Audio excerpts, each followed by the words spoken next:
అవకాశాలు పొంది ఇక్కడ ఉన్నానంటే ఇలాంటి ప్రొడ్యూసర్స్ మమ్మల్ని నమ్మి, ఇలాంటి దర్శకులు మమ్మల్ని నమ్మి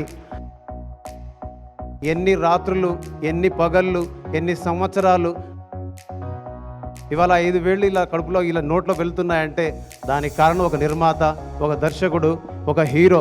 అండ్ నాకు గుర్తుంది వాంబోవాయో షూట్ జరుగుతున్నప్పుడు ఇది చాలా బాగుంది, ఇది చాలా బాగుందని మీరు గట్టిగా చెప్పడం నాకు నచ్చింది. ఇంతకంటే ఒక జీవితానికి ఏం కావాలి, ఇంతకంటే ఒక సంగీత దర్శకుడికి ఏం రావాలి, ఇంతకంటే గొప్ప సంపాదన ఏం కావాలనిపిస్తుంది. అందరికీ నమస్కారం. మీ అందరికీ మనస్ఫూర్తిగా శిరస్సు వంచి పాదాభివందనం చేస్తూ ధన్యవాదాలు చెప్పుకునే సమయం ఇది. ఎప్పుడో మొదలుపెట్టిన ప్రయాణానికి ఇక్కడి దాకా రావడానికి మీరందరూ తోడున్నారు. నాకు తెలుసు చాలామంది మీడియా మిత్రులు భీమ్స్ ఇక్కడ ఉంటే బాగుంటుందని కోరుకున్నారు. చాలామంది మీ అందరికీ ప్రత్యేకంగా నమస్కారం, ప్రత్యేక ధన్యవాదాలు. చాలామందికి ఒక రిక్వెస్ట్ చేయాలనుకుంటున్నా ఈ వేదిక నుంచి. సినిమా పరిశ్రమలో ఉన్న చాలామందికి అవకాశాలు లేక, సినిమా పరిశ్రమలో చాలామందికి సరైన భోజన వసతి కూడా లేక తిరుగుతూ ఉంటారు, ఇబ్బంది పడుతూ ఉంటారు, అవకాశాలు పొందాలని ప్రయత్నిస్తూ ఉంటారు, పేరు పొందాలని, పైకి రావాలని, జీవితంలో వెలుగు పొందాలని, అందరికంటే ముందుండాలని అందరూ తాపత్రయపడతారు. వాళ్ళందరి జీవితాలు వెలుగు నింపుతున్న నిర్మాతలని, వాళ్ళందరి జీవితాలు వెలుగునిచ్చే ప్రయత్నంలో వాళ్ళందరినీ కనుక్కుంటున్న ప్రతి దర్శకుడిని మనం గౌరవిద్దాం. ఎందుకంటే చాలామంది కడుపు నిండుతుందంటే ఒక నిర్మాత బాగుంటే నిండుతుంది. చాలామందికి అవకాశాలు దొరుకుతున్నాయంటే ఒక దర్శకుడు బాగుంటేనే దొరుకుతాయి. అలాగే అవకాశాలు వెతుక్కుంటూ వచ్చిన నేను అవకాశాలు పొంది ఇక్కడ ఉన్నానంటే ఇలాంటి ప్రొడ్యూసర్స్ మమ్మల్ని నమ్మి, ఇలాంటి దర్శకులు మమ్మల్ని నమ్మి అవకాశాలు ఇవ్వడం వల్ల ఇది సాధ్యమైందనే విషయాన్ని మనం మర్చిపోవద్దు. ఒక నిర్మాత నిలబడి ఉంటేనే మాలాంటి వాళ్ళందరికీ నిలబడతారు. కానీ ఇవాళ బయట చూస్తుంటే ఒక నిర్మాత సినిమా తీయాలంటే భయపడే పరిస్థితి వచ్చేసింది. ఒక దర్శకుడు ఏం ఆలోచిస్తే ఏం తీయాలో అనే ఒక కన్ఫ్యూజన్ స్టేటస్ వచ్చేసింది. అలాంటి స్థితిని కల్పిస్తున్న వ్యక్తులందరికీ, మిత్రులందరికీ ఒక విషయం చెప్పాలనుకుంటున్నా. మీరందరూ సహకరించకపోతే ఎన్నో వేల మంది కడుపులు కొట్టిన వాళ్ళు అవుతారు. మీరందరూ సహాయం చేయకపోతే, మీరందరూ దీనికి ప్రోత్సాహం ఇవ్వకపోతే ఎన్నో వేల మంది ఆశల్ని ఆవిరి చేసిన వాళ్ళు అవుతారు.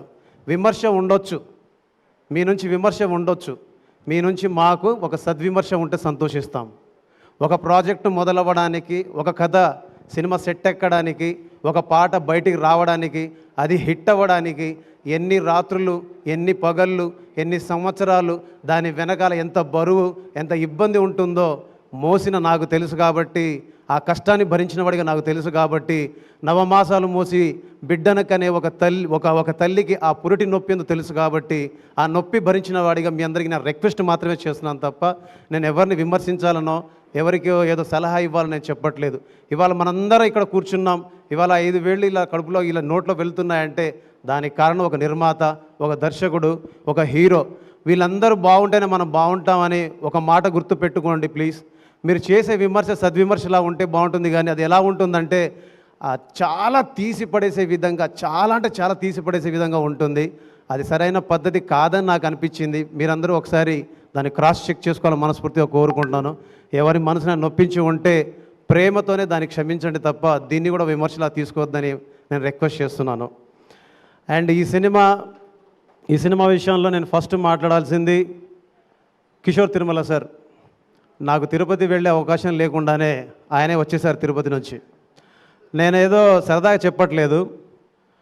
డే 1 నుంచి ఆయన ప్రతి విషయంలో, పాట విషయంలో, మ్యూజిక్ విషయంలో, సీన్ విషయంలో, ఎక్కడ ఏం కావాలో, నిజం చెప్పాలంటే నేను చేశాను ఈ సినిమాకి సంగీతం అనే దానికంటే కూడా నా వేలు పట్టుకుని ఆయన దిద్దించారు. ఈ ప్రతి సీన్కి, ప్రతి పాటకి, ప్రతి పదానికి నేను గర్వంగా చెప్పగలను.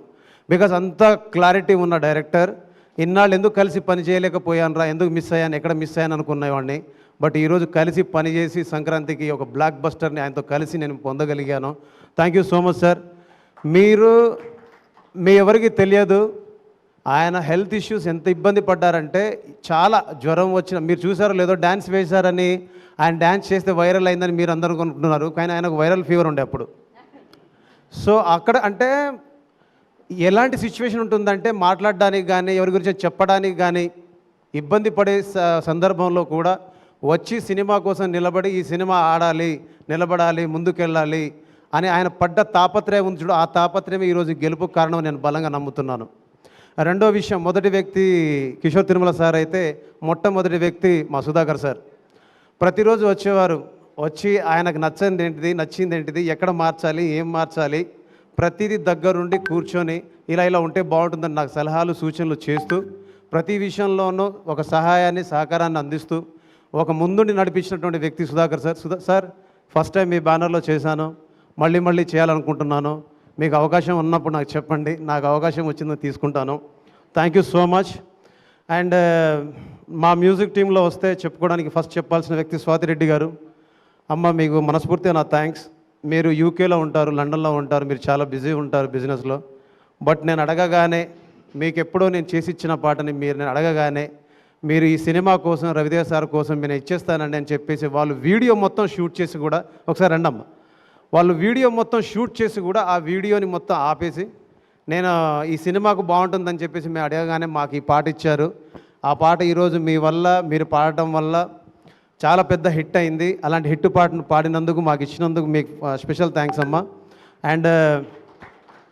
అండ్ ఈ సినిమాలో పాట రాసిన దేవ్ పవార్, నీకు మంచి భవిష్యత్తు ఉండాలని కోరుకుంటున్నాను. సురేష్ గంగుల అండ్ మా Raghuram alias RR Dhruvan, thank you so much. And Bhanu sir, మన కాంబినేషన్ అని కాదు, మన కష్టం, మనం చూపించే ప్రేమ, మనం చూపించే ప్యాషన్ ఉంటుంది కదా, సో దానికి మనం మళ్ళీ మళ్ళీ కలిసి పనిచేయాలని కోరుకుంటున్నాను. ఇక ఫైనల్గా ఒక వర్డ్ చెప్పాలి. ఫైనల్ కాదు, నేను డింపుల్ హైతి గారి గురించి, ఆషికా గారి గురించి చెప్పాలి. మీరిద్దరు థియేటర్లో చేసిన డ్యాన్స్కి, నాకు వచ్చిన వీడియోస్కి, యాక్చువల్లీ నేను సోషల్ మీడియాలో ఉండను. చాలామందికి ఒక రిక్వెస్ట్ అండి, నేను ఎక్కడ ఉండను, నాకు ఏమీ తెలియదు. ఎవరైనా ఫోన్ చేసి లేదా ఎవరైనా ఫోన్లో వీడియో ఎవరైనా పెడితే తప్ప నాకు అది చూసి ఇది బాగుందని చెప్పుకోవడం తప్ప, ఇది వర్కౌట్ అయింది, ఇది ఇదయింది అంటే నాకు తెలియదు అది. బట్ నాకు చాలామంది పెట్టారమ్మా మీ గురించి, మీరు చేసిన డ్యాన్స్ గురించి. Thank you so much. And నాకు గుర్తుంది, వాంబోవాయో షూట్ జరుగుతున్నప్పుడు ఇది చాలా బాగుంది, ఇది చాలా బాగుందని మీరు గట్టిగా చెప్పడం నాకు నచ్చింది. విజిల్ బిట్ చాలా బాగుందని మీరు గట్టిగా బలంగా వాదించారు ఆ రోజు. అండ్ నా హీరో, మన హీరో, నా దేవుడి గురించి ఒక మాట చెప్పాలి. నువ్వు మాట్లాడకు భీమ్స్, నువ్వు మాట్లాడవద్దు, నీ పని మాట్లాడాలి, నీ పనితోనే నువ్వు మాట్లాడాలని చెప్పేవారు ఎప్పుడు. అందుకే ఎక్కడికి వెళ్ళినా అందరూ అంటారు, నువ్వు ఎందుకు మౌనంగా ఉంటావు, ఎందుకు నిశ్శబ్దంగా ఉంటావు అని. ఆయన చెప్పిన మాటని తూచా తప్పకుండా పాటిస్తాను కాబట్టి నేను నిశ్శబ్దంగా ఉంటాను, సంగీతంతో శబ్దం చేస్తాను. అదే మీ ముందుకు వచ్చి మాట్లాడేటువంటి ఒక గొప్ప అవకాశాన్ని నాకు ఇచ్చింది అని నేను నమ్ముతున్నాను. అండ్ ఈ సంక్రాంతి లైఫ్లో ఒక స్పెషల్గా ఉండబోతుంది. బికాస్ నిన్ననే ఇదే వేదిక మీద మనశంకర వరప్రసాద్ సక్సెస్ మీట్ అయింది, థ్యాంక్స్ మీట్ అయింది. ఇదే వేదిక మీద ఈరోజు భర్త మహాశైలకు విజ్ఞప్తి సక్సెస్ మీట్ అవుతుంది. ఇంతకంటే ఒక జీవితానికి ఏం కావాలి, ఇంతకంటే ఒక సంగీత దర్శకుడికి ఏం రావాలి, ఇంతకంటే గొప్ప సంపాదన ఏం కావాలనిపిస్తుంది. తెలుగు ప్రేక్షకులందరికీ ఇప్పుడు అనిపిస్తుంది, చెప్పాలనిపిస్తుంది. మీకు నేనేం చేశానో, ఏం పాటలు చేశానో, మీకు ఎంత మెప్పించానో, మిమ్మల్ని ఎంత ఎగిరించానో నాకు తెలియదు, కానీ మీరు చూపిస్తున్న ప్రేమకు మాత్రం ఇంత దూరం ప్రయాణం చేయడానికి, ఇంత దూరం రావడానికి, ఇంత గొప్పగా మీ ముందు నిలబడి మాట్లాడడానికి మీరు ఇచ్చినటువంటి సహకారాన్ని చూస్తుంటే అనిపిస్తుంది ప్రతి ఇంట్లో ఒక్కసారైనా పుట్టాలనిపిస్తుంది. కానీ ప్రతి ఇంట్లో ఒక పాటలా పుట్టి ఉన్నాను, కానీ ప్రతి ఇంట్లో ఒక్కసారైనా వచ్చి కలవాలనిపిస్తుంది. ప్రతి ఇంట్లో ఒక పదంలా మీతో కలిసి ఉన్నాను. మిమ్మల్ని నన్ను మీ కుటుంబ సభ్యుని చేసుకున్నందుకు, నన్ను మీ ఇంట్లో మనిషిగా ఉంచుకున్నందుకు, మీ ఇంట్లో మనిషి ఇక్కడ నిలబడి మాట్లాడుతున్నాడని మీరు గర్వంగా చెప్పుకుంటున్నందుకు, మీ బిడ్డనైనందుకు, మీ మనిషిని అయినందుకు మీ అందరికీ ఈ వేదిక నుంచి శిరస్సు వంచి పాదాభివందనం చేస్తున్నాను. జై హింద్. మీ ట్యూన్ ఎలా అయితే ఒక ఫ్లో లాగా అలా ప్రవహిస్తూ ఉంటుందో, మీ స్పీచ్ కూడా అలానే ఉంటుంది, అద్భుతంగా ఉంటుంది ఆల్వేస్. సో మీరు స్టేజ్ మీద ఉండాలి, ఎందుకంటే ఒక పాట మాకు వినిపించాలి. For that I request Swathi Reddy గారిని కూడా జాయిన్ అవ్వాల్సిందిగా కోరుకుంటున్నాం. ఫస్ట్లీ కంగ్రాచులేషన్స్ భీమ్స్ గారు.